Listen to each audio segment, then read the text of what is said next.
20 июн президенти ҷумҳурии Тоҷикистон, пешвои миллат муҳтарам Эмомалӣ Раҳмон ва раиси Маҷлиси Миллии Маҷлиси Олии Ҷумҳурии Тоҷикистон, раиси шаҳри Душанбе муҳтарам Рустамӣ Эмомалӣ дар ноҳияи Синои шаҳри Душанбе аз гармхонаи замонавии кооперативи тиҷоратии Донаҳои Умед боздид намуданд.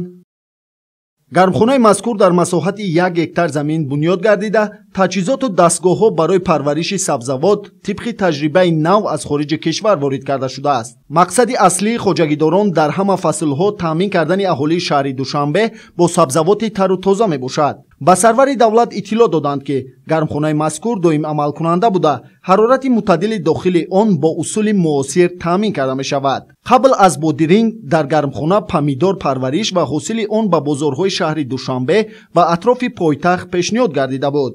ҳоло ҳосили бодиринг дар гармхона фаровон аст ва ин бозгӯи он аст, ки кормандони кооперативи тиҷоратии Донаҳои Умед, ки 12 нафарро ташкил медиҳанд, дар кишт ва парвариши сабзавот таҷрибаи ғанӣ андохтанд. интихоби навъҳои ба иқлими кишвар мутобиқ низ аз роҳҳои дигари фаровонии ҳосил аст. корҳои сохтмонии кооперативи тиҷорати гармхонаи Донаҳои Умед соли 2024 оғоз гардида, мақсад аз он зиёд кардани истеҳсоли маҳсулоти гуногуни тару тоза дар ҳама фаслҳои сол мебошад. гармхонаи инноватсионӣ дар асоси технологияи муосир, ки аз ҷумҳурии мардумии Чин ворид гардидааст, бунёд ёфта, тамоми марҳилаҳои парвариши маҳсулот ба таври автоматӣ роҳандозӣ шудааст.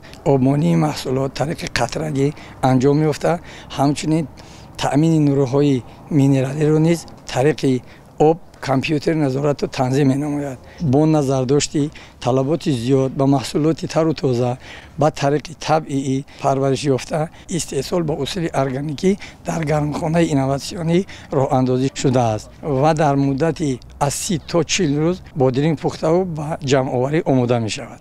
обёрӣ дар гармхонаҳо бо усули қатрагӣ ба роҳ монда шудааст. бо найчаҳои обдиҳии қатрагӣ ба сабзавот ҳамчунин маводи ғизоӣ дода мешавад. технологияи нигоҳбини сабзавот дар гармхона ба таври худкор амал намуда, ҳосилнокиро баланд мебардорад.